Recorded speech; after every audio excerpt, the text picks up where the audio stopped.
Three cops illegally arrest a female FBI agent. You won't believe what happens next. Have you ever wondered what would happen if someone judged you simply by how you looked, never knowing the power or authority you carried? Imagine being in a situation where the very people sworn to uphold justice instead act unlawfully, fueled by prejudice. This story is going to leave you questioning everything. It all started on an ordinary Tuesday afternoon in a quiet suburban neighborhood. The sun was shining, children were playing on their bikes, and neighbors exchanged polite greetings. But for one woman, what should have been an uneventful day quickly spiraled into a nightmare she never anticipated. Her name was Lisa Daniels. Calm, composed, and sharp as a razor, Lisa was no ordinary woman. She was a highly trained undercover FBI agent known for cracking some of the most complex cases in the country. But on this particular day, Lisa wasn't on duty. She had taken the day off to visit her sister, who had just had a baby. Carrying nothing but a small gift bag and her purse, Lisa parked her car on the street and stepped onto the sidewalk, blending into the suburban peace. Then, out of nowhere, the screeching sound of tires broke the tranquility. A police cruiser rolled to an abrupt stop a few feet away. The doors flung open, and three officers, two men and one woman, stepped out with authority. Their eyes locked onto Lisa, and you could feel the tension in the air. "Ma'am, stay where you are," one of the officers barked, his tone sharp and demanding. Lisa froze, her FBI instincts immediately kicking in. She remained calm, thinking perhaps there was some misunderstanding. "Is there a problem, officer?" she asked politely, her voice steady. But instead of answering her, one of the officers, Officer Ryan, narrowed his eyes. "We received a report about a suspicious individual loitering in the area. Mind explaining what you're doing here?" "A report?" Lisa was baffled. She had been in the neighborhood for less than 5 minutes. Suspicious individual? She couldn't believe what she was hearing. "I'm here visiting my sister," she replied firmly. "I don't think there's any reason to be concerned." But her words fell on deaf ears. The second officer, Officer Clark, stepped closer, looking her up and down with a smirk. "Visiting your sister, huh? Got any ID to prove that?" Lisa reached into her purse slowly, keeping her movements deliberate to avoid escalating the situation. She pulled out her driver's license and handed it to them. But even as they examined it, she could tell they weren't convinced. "That's not enough," the female officer, Officer Taylor, said coldly. "Why are you parked on this street? What's in the bag?" Lisa was stunned. They were treating her like a criminal for no reason at all. She took a deep breath, her patience thinning. "The bag contains a gift for my newborn niece.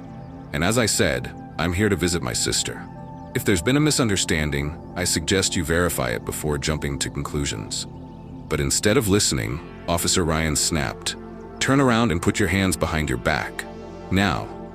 Lisa's heart raced, not out of fear but disbelief. Was this really happening? She knew she could reveal her FBI badge and shut this down immediately. But something in her gut told her to wait, to see how far they would take this. As she hesitated, Clark grabbed her arm forcefully, yanking it behind her back. "I said now," he barked again. The other two officers moved in, and within seconds, Lisa was being handcuffed on the sidewalk in broad daylight.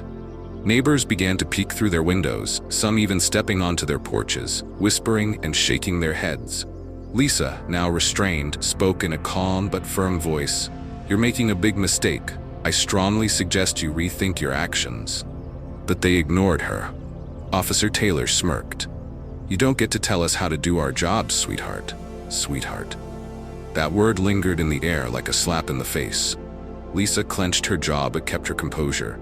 She was used to people underestimating her. The officers began searching her purse, pulling out her phone, wallet, and finally, a black leather badge holder. When Officer Clark opened it, his face turned pale.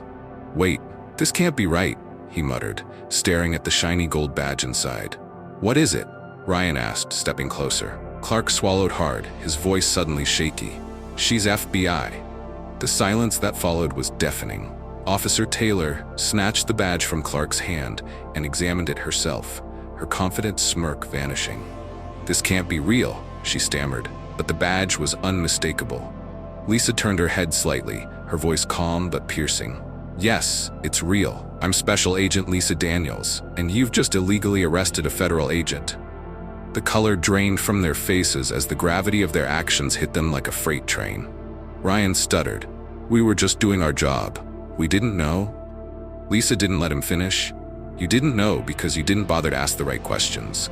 Instead, you judged me based on assumptions. That's not doing your job. That's abusing your power." At that moment, one of the neighbors who had been filming the entire encounter on their phone shouted, "Hey, isn't this police harassment? She told you she was visiting her sister." The officers looked around, realizing the situation was spiraling out of control. Lisa, still handcuffed, glanced at them with a steely gaze. "I suggest you take these cuffs off. Now." With shaky hands, Taylor removed the cuffs, mumbling an apology. But Lisa wasn't done. She retrieved her phone and made a quick call. Within minutes, 2 black SUVs arrived, and out stepped a team of FBI agents. The lead agent approached Lisa, concern etched on his face. "Agent Daniels, are you all right?" "I'm fine," Lisa replied. Then turning to the 3 officers, she said, "But they're not." What followed was swift and unforgiving. The FBI agents took the officers' statements, collected the neighbors' video footage, and documented everything. By the end of the day, all 3 officers were placed on administrative leave pending an internal investigation. But it didn't end there. The story made headlines, sparking outrage across the country. People demanded accountability, and within weeks, all 3 officers were fired for misconduct and unlawful arrest.